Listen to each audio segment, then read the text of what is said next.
Tuesday was yet another test for the UC football team. It was the first two-a-day practice of training camp. Not only would it be a test for the players, but it was also a test for the equipment staff. We need to make sure that we're helping them out. If it means walking by Greg Blair, like, hey, can you pick this and this up, just remind them so we don't have to, that's great. Locker room looks great at the end, but we need to help make sure we're doing even more.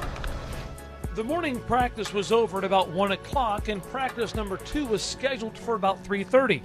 That gave the staff just a little over 2 hours to get everything laundered and locker room ready for the afternoon session.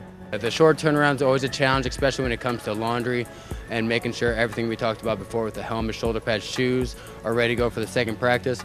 But we're organized before we even got done with the first practice, and we knew what we had to do. So it's all about efficiency, and we're going to try to be as efficient as possible. Blake Reed, the head football equipment manager, is in his first year at UC, and he and Coach Tuberville have made some changes to make the players' equipment and locker room clean, sanitary, and safe. Absolutely, there's definitely a safety issue. What we try and do is we set up chairs outside so that everything can dry, and then we bring it into the ozone machine where you can really sanitize it and get the bacteria out of it, along with the shoe dryers that we have this year where we can dry the helmets and then put them also into the ozone machine, and then put the shoes, gloves, any kind of pads that they have so they can really dry out so they're not wet and don't create that moisture and bacteria, along with keeping the players safe and those kind of things.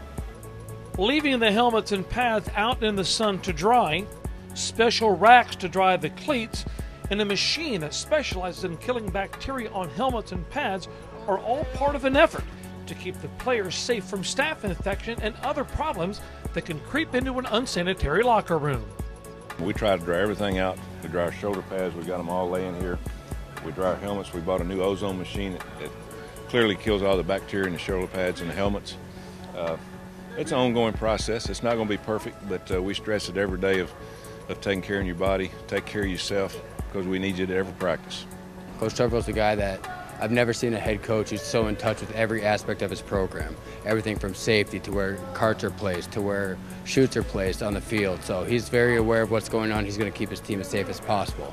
So as equipment managers, it's our job to kind of be his right hand, where if he needs something done, we can take care of it for him while he focuses on football as well. All of these changes mean more work for the equipment staff, but they understand that it's necessary, because to win a championship, you have to have healthy players on the field to make the plays. Yeah, I mean, it's a lot more work for us, but in the end, it's safer for the guys and safer for us personally. It is more work, but in the end, we get things done and the players stay safe.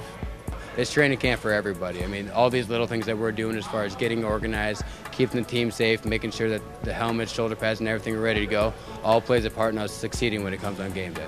Get your breath. Managers on three. Managers on three. 1, 2, 3. Managers.